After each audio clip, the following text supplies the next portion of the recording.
Boa noite a todas. Vamos dar continuidade na meditação do livro de João, no capítulo 18, a partir do verso 28. Antes vamos fazer a nossa oração. Tiago ousado ali, ó. Vamos lá, pessoal. Senhor nosso Deus, amado Pai, nesse momento nós entramos em Tua santa presença, pedindo, meu Deus, primeiramente, que o Senhor venha nos dar, meu Pai, sabedoria e entendimento a respeito de tudo aquilo que o Senhor vai nos dar hoje, tudo aquilo que o Senhor vai ministrar em nossas almas hoje. Que o Senhor venha cuidar da gente, meu Pai, como o Senhor sempre tem cuidado. Permaneça, meu Pai, não se esquecendo de nós. Somos bilhões hoje nesse planeta, mas ainda assim somos aqui algumas que o Senhor escolheu para fazer um trabalho especial. Então, que esse cuidado do Senhor jamais se acabe a nosso respeito e que possamos, meu Pai, retribuir de alguma forma. Sabemos que jamais será na mesma medida com que o Senhor nos dá, mas a gente, meu Pai, está aqui disposta para fazer tudo aquilo que o Senhor nos mandar.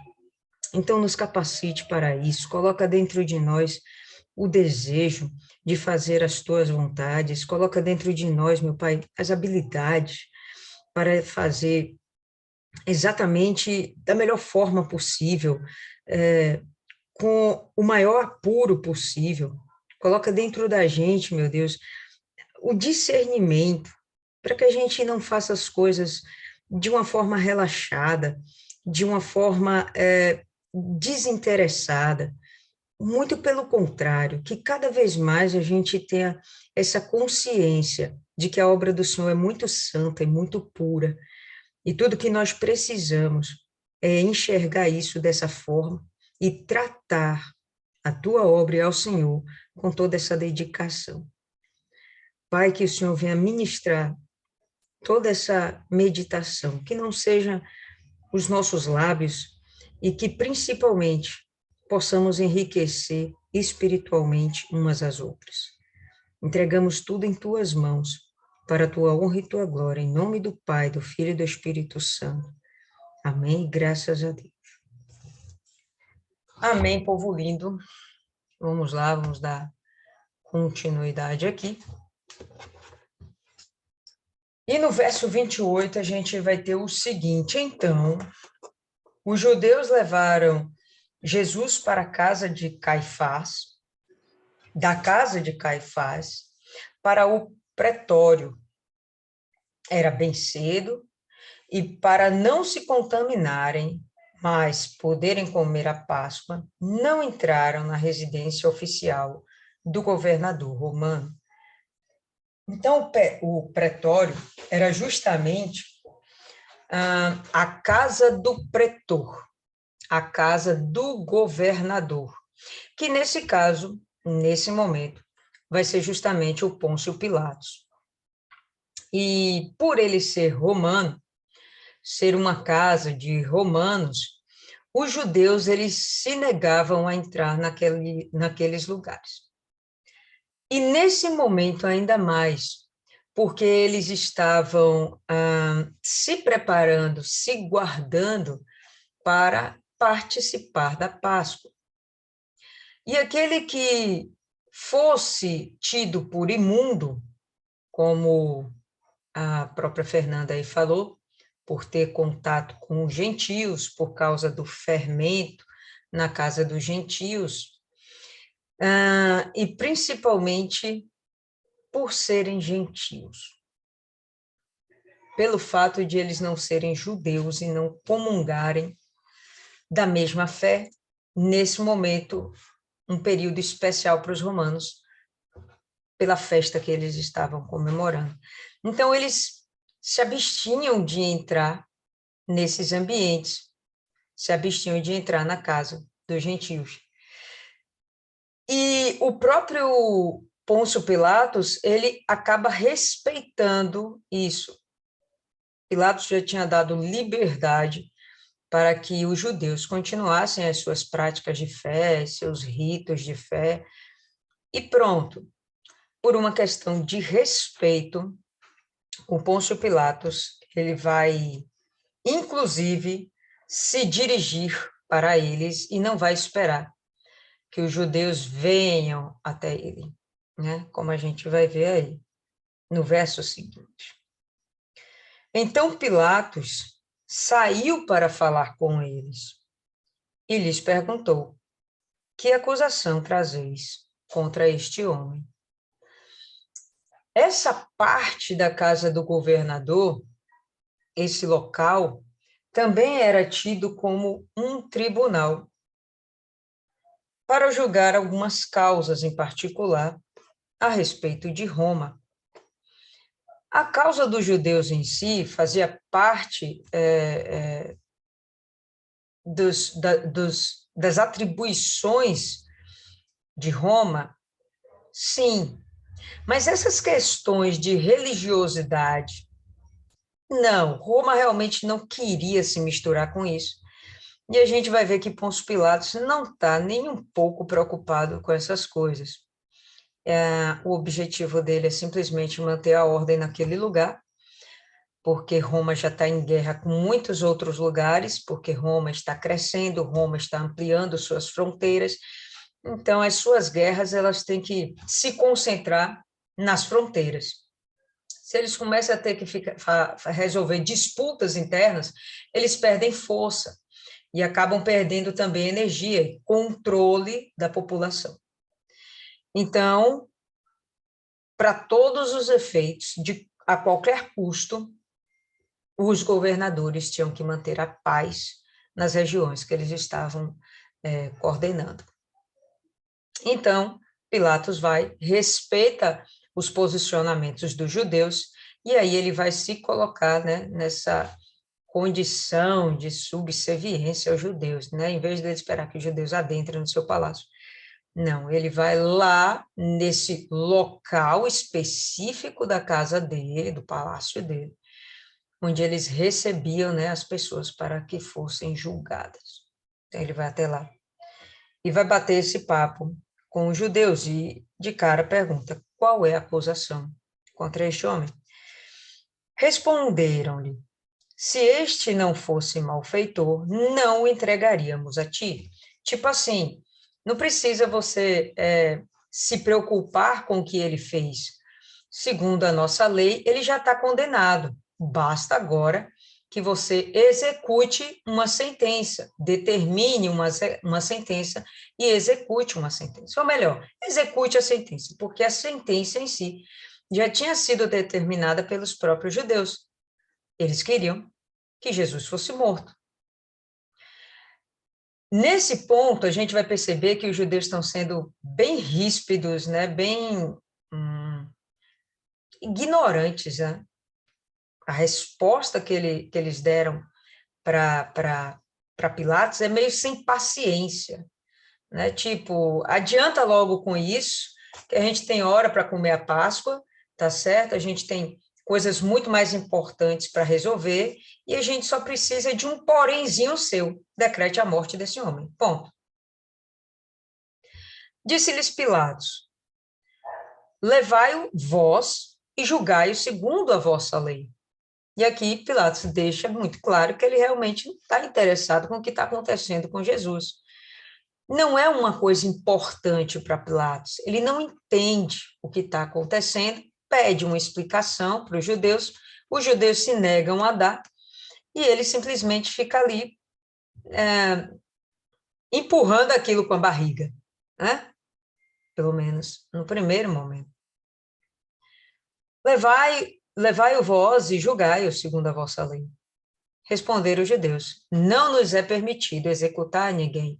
Em outras palavras, nós já julgamos, já está decretado. Ele tem que ser executado. Mas dentro da nossa lei, não é permitido que condenemos dessa forma um próximo, e dentro das leis de Roma, não nos é permitido também executar alguém. Isso aconteceu para que se cumprisse a palavra que Jesus tinha dito, significando de que morte havia de morrer. Tem duas coisas em João mesmo que Jesus falou e que vale a pena a gente dar uma relembradinha. Está no capítulo 3, no verso 14, pula aí 2 folhinhas. Capítulo 3, verso 14.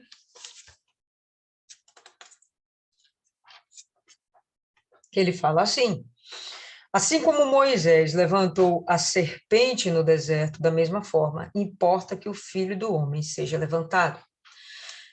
Quando judeus levam Jesus ao governo romano, eles sabem que Roma vai crucificar esse homem. O máximo que os judeus poderiam fazer, em algumas situações, seria o apedrejamento.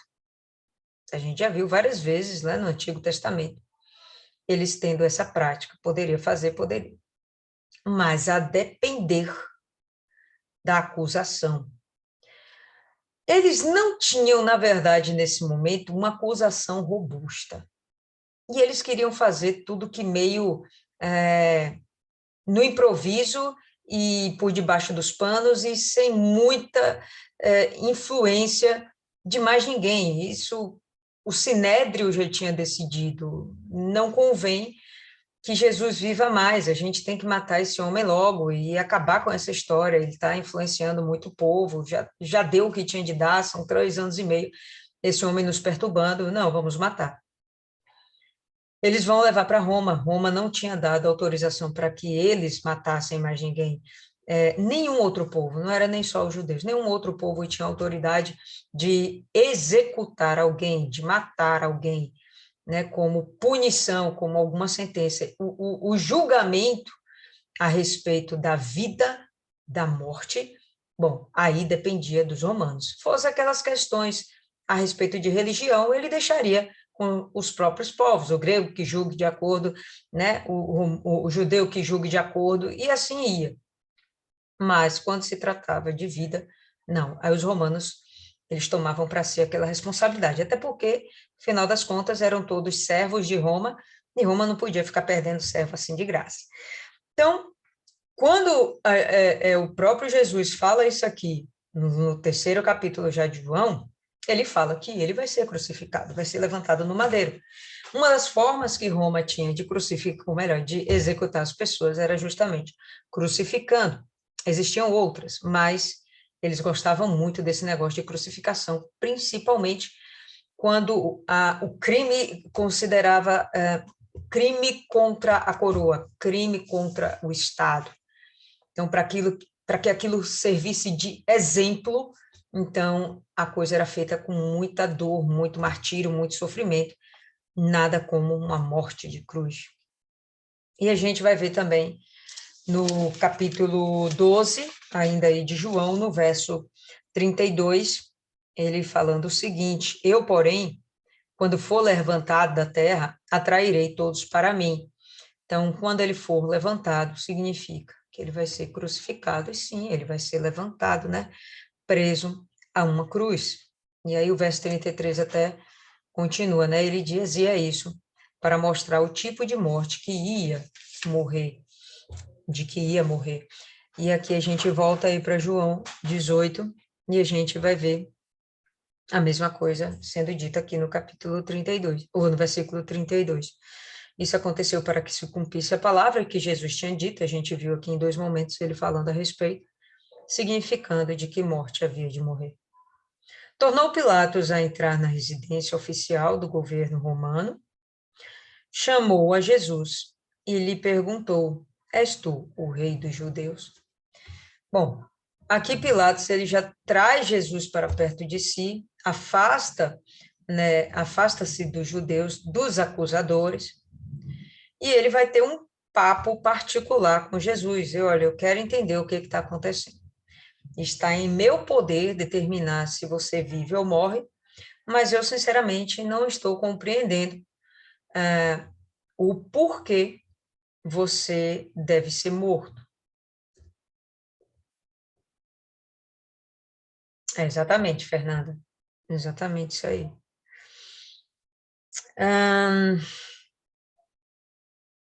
E ele pergunta, né? És tu rei dos judeus? E aí, o Pilatos, ele está justamente com essa preocupação que a Fernanda acabou de falar aqui, né? Havia uma diferença entre ser acusado de se considerar um rei espiritual dos judeus e se considerar um rei político em Jerusalém, que seria uma afronta a César.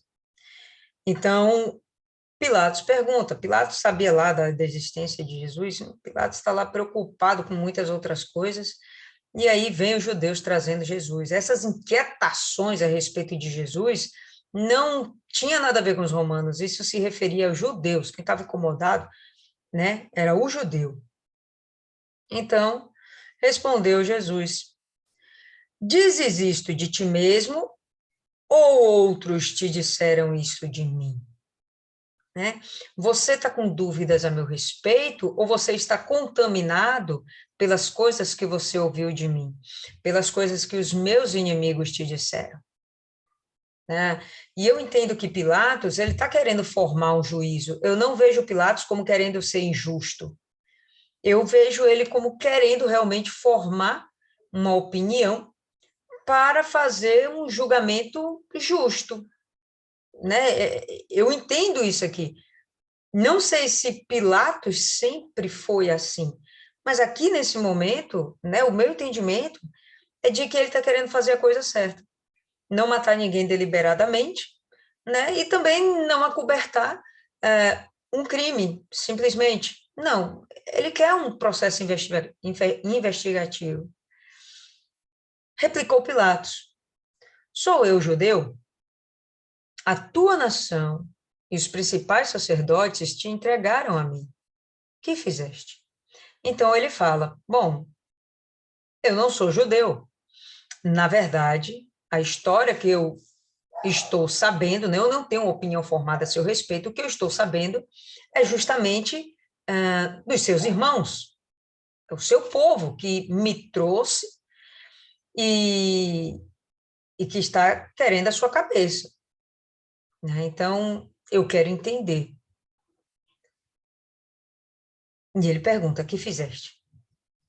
Respondeu Jesus: o meu reino não é deste mundo. Para nós, bons entendedores, que já vimos o final da história, fica muito fácil de entender o que, que ele está falando. Para os romanos, naquela época, realmente, eu nem sei se eles acreditavam em alienígenas em vida fora da Terra, né? Para ele conjecturar um reino que não é desse mundo. Então, acho que Pilatos ficou muito confuso com essa afirmação de Jesus, mas Jesus deixa claro que o objetivo dele não é atingir as nações em termos de política, poderio político, governabilidade, em termos de política. Não é o interesse dele. O interesse dele, ele vai dizer: o meu reino não é deste mundo. Se fosse, os meus súditos combateriam para que eu não fosse entregue aos judeus. Mas agora, o meu reino não é aqui, não é daqui. Perguntou Pilatos: então tu és rei? Veja como Pilatos fica confuso. Você é rei, mas não é rei daqui. Você é rei, não é rei. Explica melhor essa história. Respondeu Jesus: tu dizes que eu sou rei. Eu para isso nasci. Para ser rei? Não, não é isso que ele está querendo dizer. Eu para isso nasci e para isso vim ao mundo. O quê? A fim de dar testemunho da verdade. Eu vim para cá para isso. Meu reino não pertence a esse mundo. O meu objetivo aqui nesse mundo é falar da verdade. Anteriormente, ele já tinha dito que é a verdade, que é conhecer a Deus, que é você se submeter à vontade de Deus. A verdade é a gente compreender a mente de Deus. Por quê? Porque Deus é a verdade. Então, Eu para isso nasci e para isto vim ao mundo, a fim de dar testemunho da verdade. Todo aquele que é da verdade ouve a minha voz. Então, ele deixa claro que ele vai ter seguidores, mas necessariamente ele não está preocupado com a constituição de uma nação, de um reinado. O objetivo dele é transformar almas. Num português melhor dizido, transformar corações, transformar mentes. O objetivo dele não é trabalhar em governos. Perguntou, ou melhor dizendo, perguntou Pilatos, que é a verdade? E essa pode ser uma pergunta de Pilatos, onde ele realmente quisesse entender o que é a verdade. Talvez ele realmente quisesse ter esse domínio, esse esclarecimento sobre o que é a verdade. Mas a gente vai ver que ele não vai dar tempo para Jesus responder. Ou talvez ele não queira realmente se envolver com isso, ele está muito enfadado, né, com o fato de ele ter que ficar lidando com questões religiosas, coisa que ele não crê, de um povo que ele desmerece. Ou talvez ele realmente quisesse saber disso e tivesse adiantando os passos para que ele pudesse até conversar por mais tempo com Jesus. Mas ele faz essa pergunta, enfim, que é a verdade. Tendo dito isto, voltou a falar com os judeus e lhes disse: não acho nele crime algum. E realmente, Jesus não tinha crime.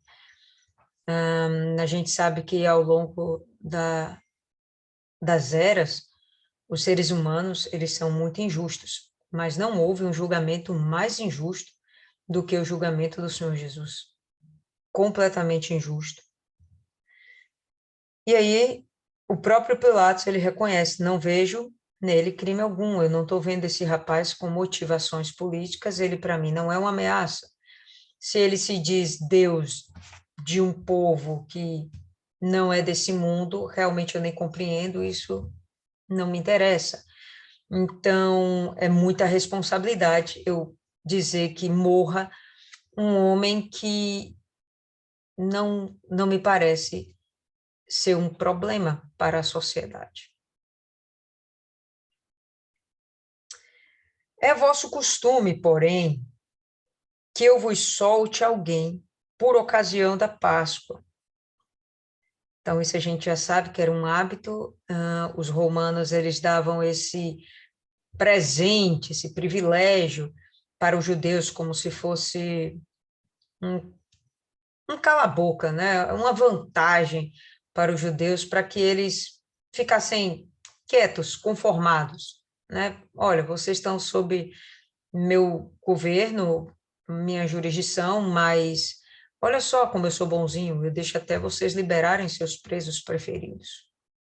Bom, se fosse no dia de hoje, a gente sabe que ia ser injusto também, né? Iam querer Lula livre. Quereis que vos solte o rei dos judeus? Né? Então, ele percebe que Jesus não é uma ameaça para Roma, né? O rei dos judeus não é uma ameaça para Roma. Pelo que eu percebi, isso não é um problema também para vocês. Verdade, Isis, né? Tipo o induto de Natal, né? Como eu sou bonzinho aqui com vocês.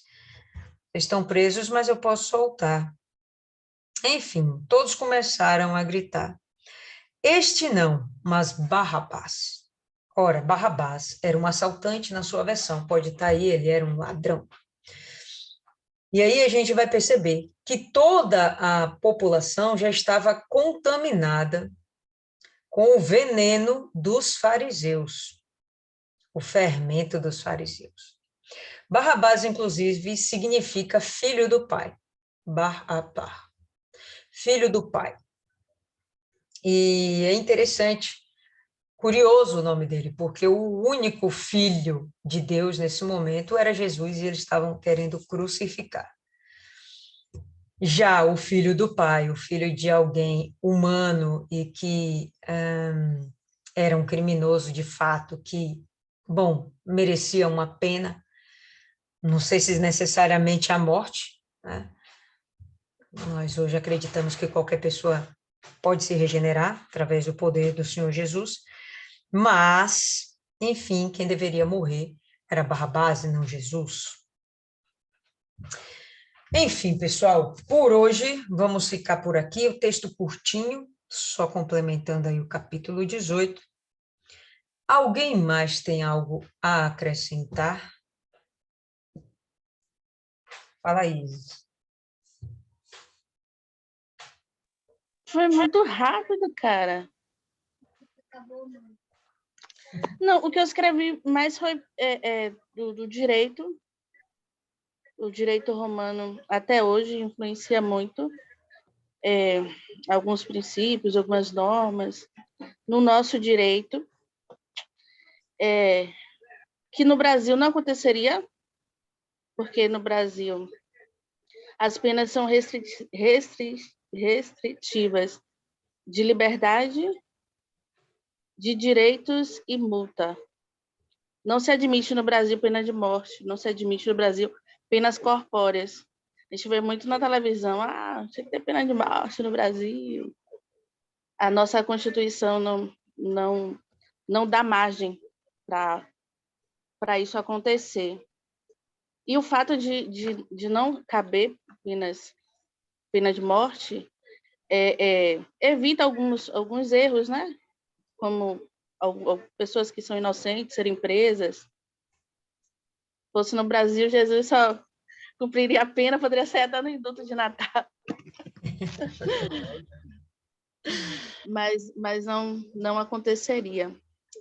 E a mente do romano era muito voltada para as leis, para as normas, para as regras. Eles tinham uma noção de justiça muito apurado, muito desenvolvido.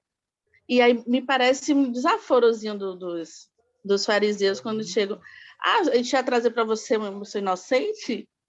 Ele, então julgue pelas suas regras, né? Se veio a mim, vai ser julgado pelas minhas regras, pelas regras de Roma. E para Roma não havia crime em Jesus.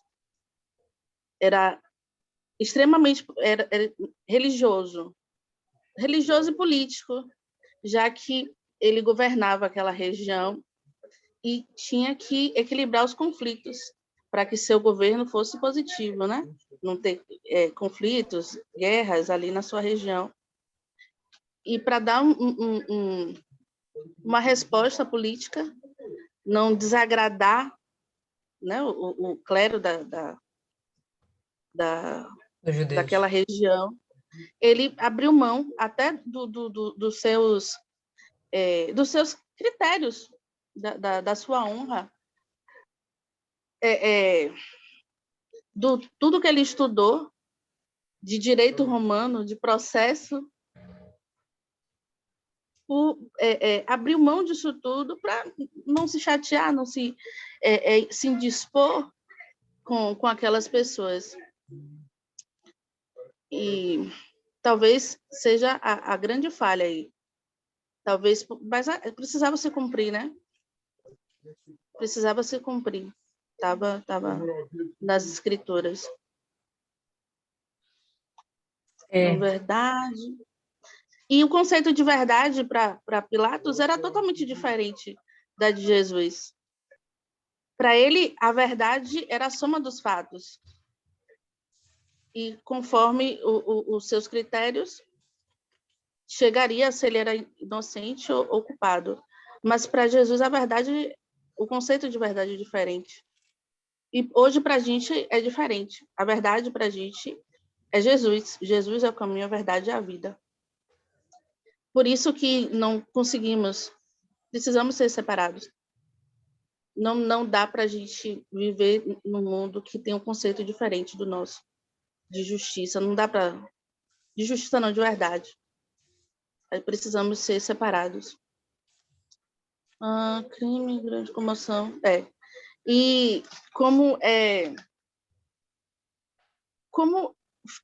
o que 2000 anos atrás, e é tão E é tão atual. A gente vê alguns crimes de grande comoção social, que televisão, na mídia, que o jornal passa a semana toda falando, e a pessoa é condenada antes mesmo do devido processo legal. É condenada pelo povo. E não cabe ao povo, cabe ao processo dizer se a pessoa é inocente ou culpado. Mas acontece tanto desses crimes de comoção social e o povo ficar que nem futebol e religião, ficar discutindo e brigando e não tinha televisão, não tinha internet, era muito ali local. É interessante perceber a similaridade de que não é muito diferente, o povo não é diferente. Acho que o ser humano não evoluiu muito, não. A gente vive de retrocessos e avanços, é isso. O ser humano não evolui muito, não. Isso é interessante mesmo.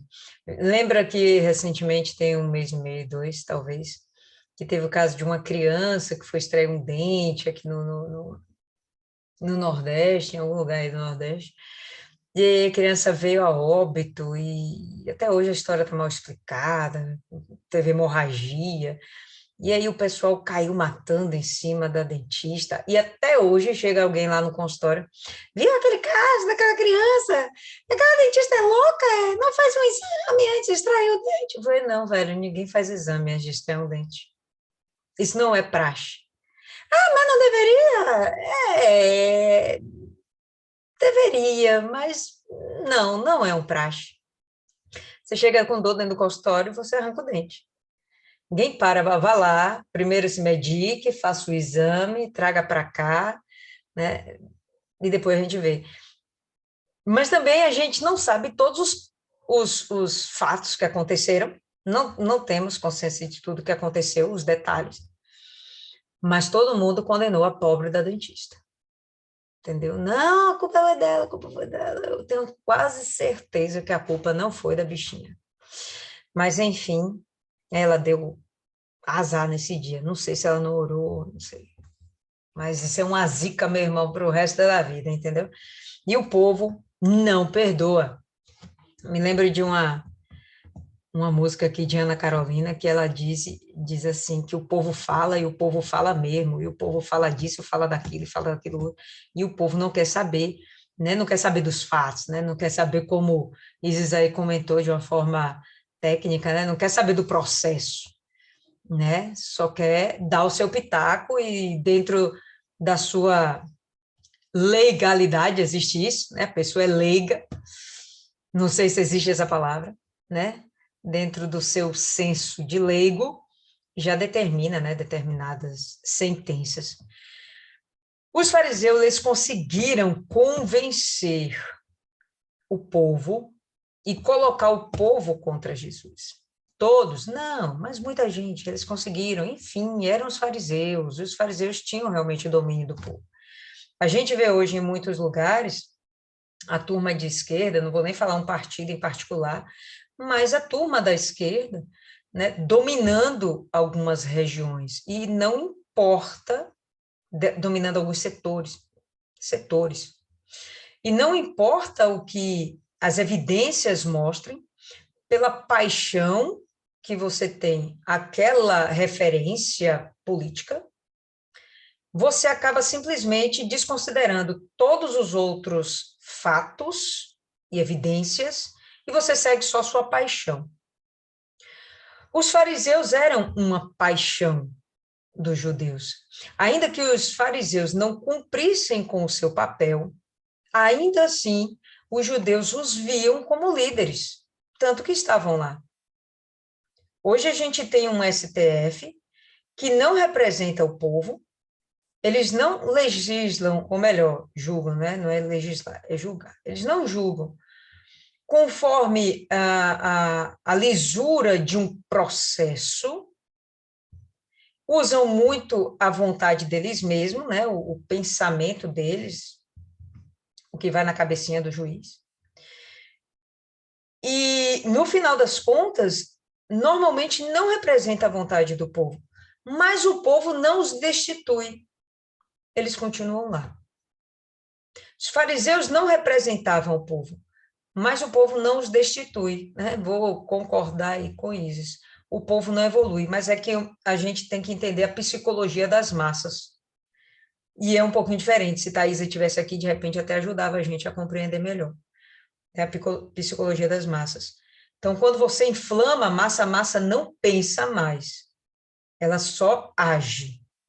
Vamos gritar, vamos invadir a igreja, né? Invadir a igreja na semana passada, a igreja católica. Vamos lá. Será que aquelas pessoas estavam conscientes do que elas estavam fazendo? Não, elas estavam seguindo um líder pelas quais elas nutrem uma paixão, uma emoção, né? Um bem-querer, uma representatividade neles, né? E simplesmente vão atrás. Aconteceu exatamente isso com os judeus naquela época. Eles não pensaram. Os romanos estavam de fora, os romanos não seriam influenciados porque não comungavam do mesmo pensamento. Pronto, quando você não comunga do mesmo pensamento, você vai ter uma posição criteriosa. Abre aí Lucas, no capítulo 23. No verso 2, a gente vai ter o seguinte: João não faz questão de esmiuçar esses detalhes, porque os outros evangelhos já esmiuçaram esses detalhes. Mas aqui, nesse versículo, a gente entende um pouco mais como os judeus ficaram inflamados e por que Pilatos ficou com a pulga atrás da orelha a respeito das intenções de Jesus. Então, Lucas 23, verso 2. E começaram a acusá-lo, dizendo, ou melhor, vamos pegar aí do versículo 1. Em seguida, toda a assembleia se levantou, a assembleia é o sinédrio, se levantou e levaram Jesus a Pilatos. Então, foi todo mundo lá levando a Pilatos. Quem? O povo? Não, os cabeças. Os cabeças que faziam a cabeça do povo. E começaram a acusá-lo, dizendo, encontramos este homem pervertendo a nossa nação, proibindo dar tributo a César e dizendo ser Cristo, o rei. Então, essa é uma mentira deslavada que foi contada a respeito de Jesus. A gente já sabe que Jesus, nesse processo, ficou mais calado, né, do que falante. Ele sabia que ele ia ter que passar esse processo, não tinha muito o que falar, a não ser quando era para confrontar o coração, a alma de alguém, como ele aqui está confrontando Pilatos. Pilatos, você está se deixando levar pelas pessoas? Olha, meu reino não é desse mundo, eu, na verdade, vim aqui com outro propósito, e meu propósito é falar da verdade. Eu tenho certeza que Pilatos ficou interessado pela conversa. Tanto que a gente vai ver, né, no verso, cadê? João 18 mesmo, no verso 38, ele vai tentar interceder por Jesus. Ó, o que é a verdade, né? Tendo dito isto, voltou a falar com os judeus e disse, eles não acham nele crime algum. Ele tenta interceder por Jesus. Ele fica impressionado por Jesus. Não temos aqui João retratando todo o diálogo. Não temos os outros evangelhos também retratando todo o diálogo. Mas certo é que Pilatos ficou impressionado com Jesus. E ele não queria a morte de Jesus. E tentou defender Jesus. Porque o que ele falava, as palavras que ele falou, impactou. Pilatos era um cara diferenciado. Por mais que ele estivesse lá para ser um governador rígido, não me passa pela cabeça de forma alguma que ele fosse um cara despreparado intelectualmente. Não vejo isso. Para governar, você tem que ser, no mínimo, ponderado. Como Isis falou, os romanos, eles davam muito valor a isso. Né? Eles levavam a sério as leis e os processos. Tanto que boa parte do nosso código de leis procede, inclusive, de códigos romanos. Entendeu? Bom, enfim. Quem aí tem mais algo a acrescentar? Milene.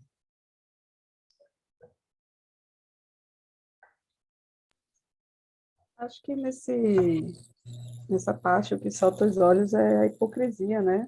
Logo no primeiro verso dos fariseus com receio de se contaminarem, sendo que já estão totalmente contaminados, totalmente corrompidos e ainda preocupados com o exterior, né? Sem o mínimo olhar e se autoanalisar interiormente. Isso salta os olhos. E também o fato do próprio Pôncio Pilatos ter percebido que o Senhor Jesus era inocente, ter como um homem que interage com a política, que entende o que estava por trás daquilo tudo, né? Que era poder, que era ciúme, que era inveja, que era tudo menos realmente uma acusação verdadeira, mas que também não teve, tentou, né? Dentro da medida do que na visão dele foi o que ele pôde, mas ele ali podia fazer a diferença. É claro que a gente sabe que não era para ser assim, porque o nosso Jesus tinha que passar por isso, senão a gente não tinha nossa redenção, nossa chance de redenção, mas vemos também que ele tem culpa, sim, tanto quanto os que o acusaram, né? Então, é isso. Fernanda,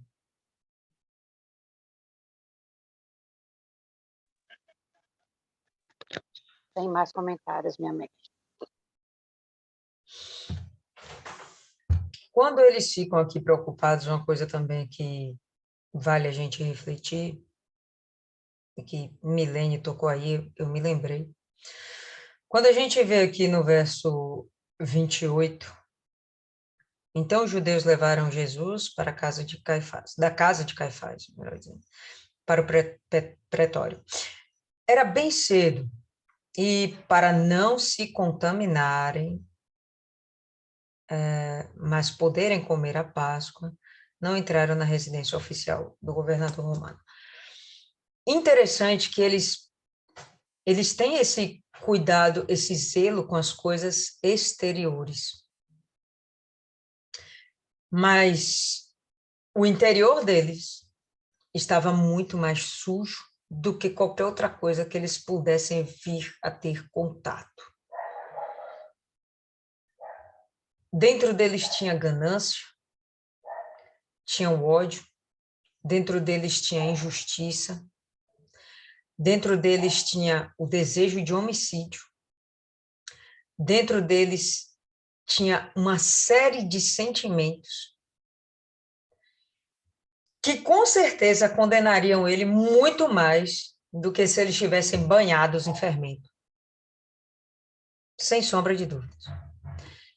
E aqui a gente vê a cegueira espiritual dos fariseus muito nitidamente. Eles não estavam nem aí para o coração.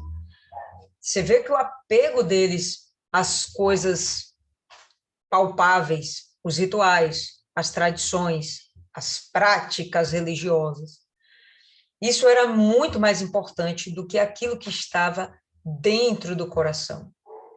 Jesus vem com a retórica, né, de que Deus, ele não vê como o homem vê, porque Deus vê o coração, sonda corações, perscruta, esquadrinha pensamentos.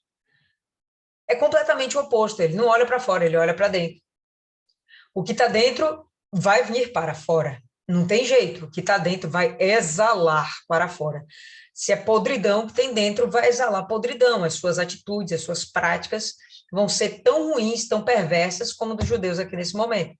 Mas se o que tem dentro de você é bom, é luz, é puro, vai também ser, vai ser exalado, né, com o bom perfume de Cristo, boas práticas, o amor ao próximo, a adoração ao único Deus, ao verdadeiro Deus, e por aí vai, né? Eles não tinham, de forma alguma, esse discernimento. É muito interessante isso. Não se preocupavam, né, com o que eles pensavam ou que eles nutriam dentro de suas almas. Cristiane, quer acrescentar aí alguma coisa? Eu quero acrescentar nessa parte que fala de Judas, né? Judas? Judas, Aonde fala de Judas aqui? Barrabás, perdão. Ah, tá. Onde fala aqui sobre Barrabás, né? Que Barrabás ele foi preso por assaltar, matar, fazer parte de grupos armados e, segundo a história, fala que ele também estava criando motins contra os romanos. Então, quando o Senhor Jesus, ele toma o lugar, toma entre aspas, né? Quando troca ele no lugar de Barrabás, ele morre pelos erros e os pecados de Barrabás. Só que é muito interessante porque a gente julga Barrabás, a gente fala que Jesus trocaram, escolheram Barrabás, mas da mesma forma Jesus também morreu pelos nossos pecados, pelas nossas mentiras, pelas prostituições, pelos assassinatos, pelos roubos. Então, é tão fácil apontar o dedo naquela situação, mas o Senhor Jesus também tomou o nosso lugar, não só de Barrabás, mas o nosso lugar também. Perfeito. Procedente. Dona Ana. Boa noite. Hoje, realmente, eu não passei o dia na rua, não estou bem assim, Tá quase já dormindo. entrei atrasada, né? Super, super cansada mesmo. Fique em paz, dona Ana. Fique em paz. Tá? Maiana.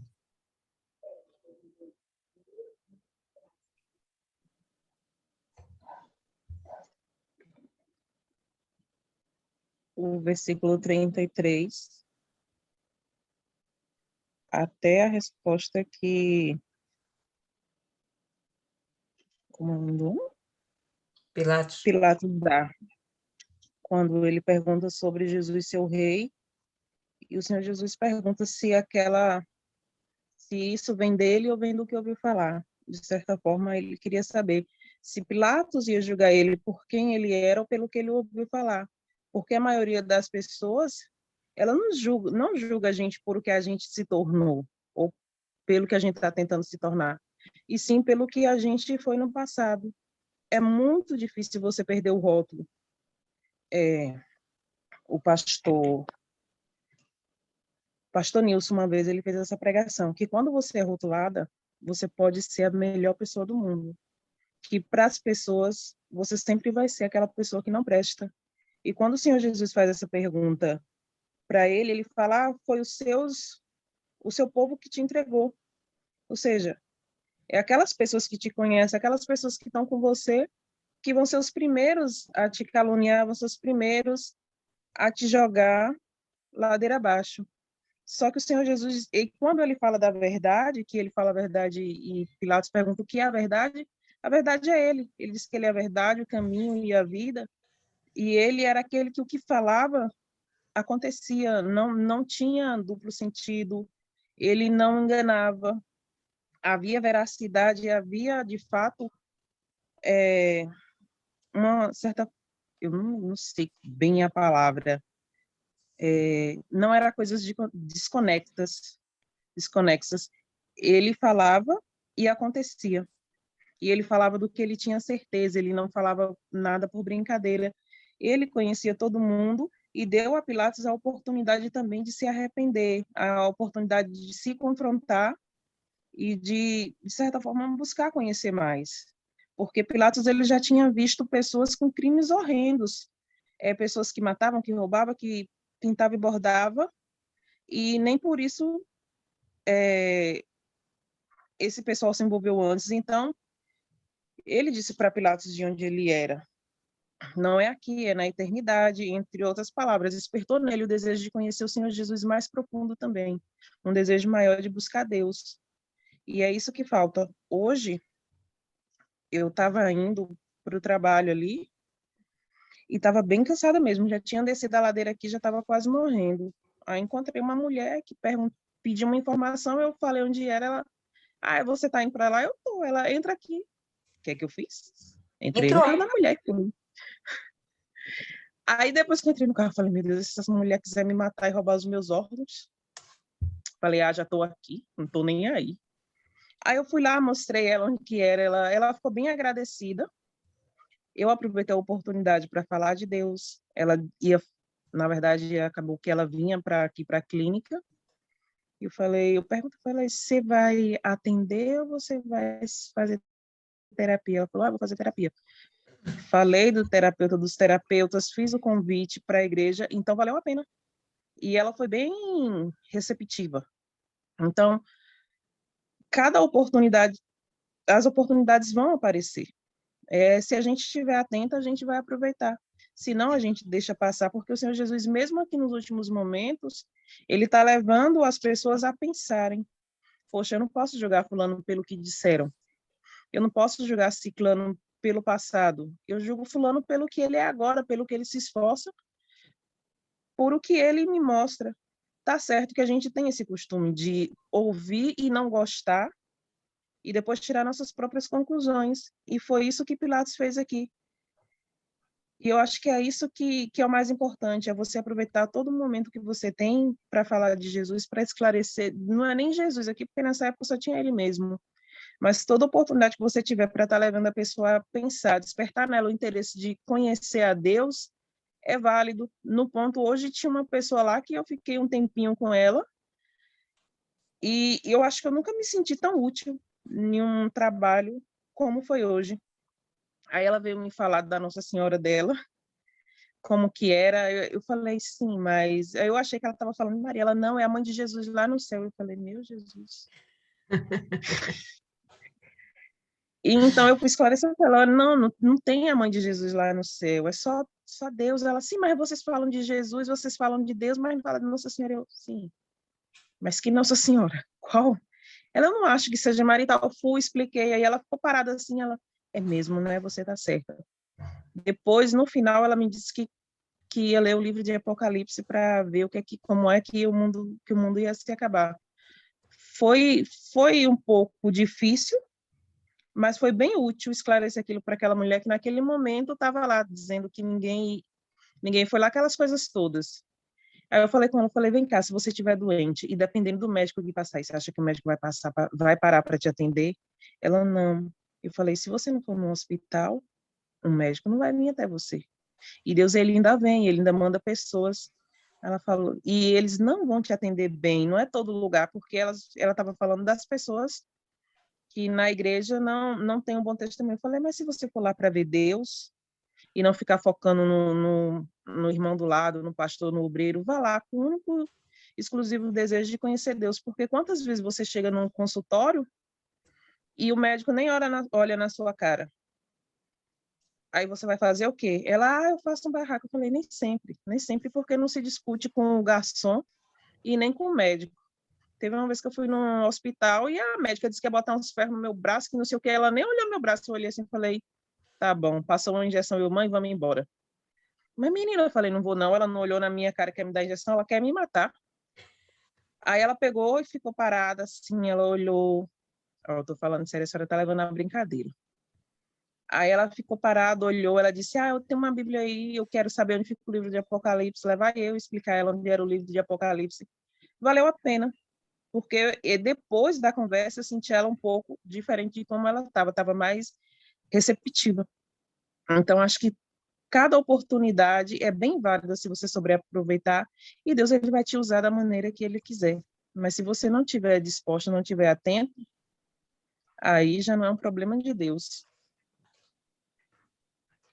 Perfeito. Dona Cida, a senhora encerra aí, dona Cida.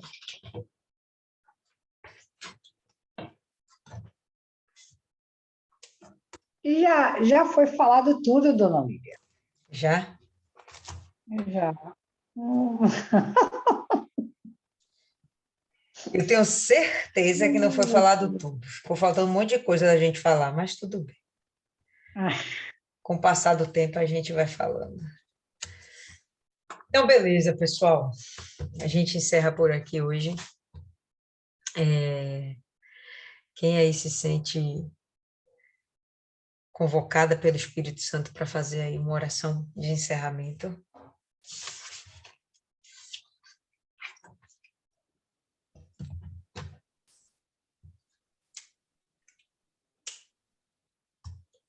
Pode fazer, né?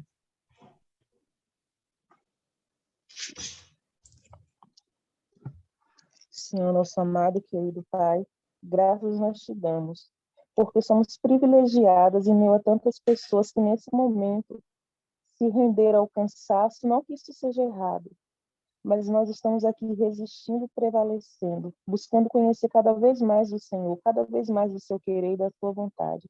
E o Senhor falou aqui, meu Deus, que quem ouve a sua palavra também é verdadeiro. E é isso que a gente quer, ser pessoas verdadeiras, transparentes, cujo maior desejo é agradar ao Senhor e servir ao próximo. Então, que o Senhor venha, meu Pai, nos polir cada vez mais, que o Senhor venha nos moldar de acordo com o teu querer e a tua vontade, que possamos ser, meu Deus, o barro em tuas mãos, que estejamos sempre ali no meio do teu torno, que o Senhor faça com a nossa vida segundo o que o Senhor der na sua cabeça. A única coisa que a gente garante, meu Deus, é que vamos dar o nosso melhor. Vamos fazer tudo para que o seu nome seja engrandecido e glorificado. Que o Senhor venha colocar, meu Deus, as palavras certas nos nossos lábios, para que quando o Senhor enviar os necessitados, possamos ser útil, meu Deus, porque o que a gente mais quer é ser útil. Ninguém quer ficar esquentando o banco, ninguém quer ficar sendo só mais um, meu Deus. Eu não aceito ser só mais uma pessoa, ser só mais uma na sua obra, não que eu seja melhor do que as outras, mas se o Senhor me chamou foi para fazer a diferença. Ainda, meu Pai, que com erros, com falhas, mas a intenção do nosso coração é te agradar. A nossa intenção, Senhor, é te servir como nunca, cada dia, cada vez mais melhores. Meu Deus, que o Senhor possa nos encher com a tua arma, e ela é a tua palavra é a nossa espada, então que possamos manejar bem, que possamos, Senhor, fazer o teu querer com sinceridade, tira da gente, meu Deus, aquilo que não te agrada, aquilo que não provém do Senhor, arranca as raízes, meu Deus, que ainda insistam em querer permanecer. O Senhor é o agricultor, então vem e tomba a nossa terra do coração se for preciso, meu Deus. Faça o que tiver que fazer, mas não permita que nenhum de nós aqui venhamos nos perder. Que o Senhor venha abençoar o teu povo, a tua casa, a tua obra. E digo mais ainda por falar no teu povo. Envia esse povo para a gente está aqui à disposição, com vontade e com desejo de te servir, com vontade de salvar, meu Pai. Que possamos fazer a diferença, meu Pai, na vida de uma pessoa. Pelo menos uma pessoa por dia, meu Deus. Então, que possamos falar do Senhor, nem que seja para uma pessoa no dia. Já vai valer a pena, meu Deus, porque é isso que a gente quer, é disseminar a tua palavra, a tua vontade, o teu querer e salvar. Meu Deus, toma nossas vidas em tuas mãos, que o Senhor visite os doentes, que o Senhor liberte os cativos, que o Senhor venha, meu Pai, saciar os famintos e prover os necessitados. Que o Senhor venha manifestar o seu poder na vida do seu povo. Que o Senhor abençoe os teus servos, meu Deus, esteja ele onde eles estiverem. Que o Senhor venha continuar sendo o nosso escudo e a nossa proteção. Que mesmo, meu Pai, no dia mau, nós possamos permanecer de pé, fazendo a tua vontade. Abençoa aquelas que não puderem estar aqui. Que o Senhor venha suprir a necessidade de cada uma delas. E que para que todas... no tocante às outras pessoas, meu Deus, aquelas que ainda não te conhecem, aquelas que ainda não ouviram falar do Senhor, que o Senhor possa fazer com que elas tenham uma experiência contigo, que o Senhor envie pessoas. Nós estamos aqui à sua disposição, tem mais pessoas espalhadas por aí. O que não pode, meu Pai, essas pessoas continuam sofrendo nas garras do diabo. Assim como o Senhor teve misericórdia da nossa alma um dia, tem misericórdia da alma delas, meu Deus. Abençoa tudo e todos, em nome do Senhor Jesus. É o que nós te pedimos e te agradecemos. Amém. Amém, pessoal. É isso aí. Deus abençoe. E por hoje é só.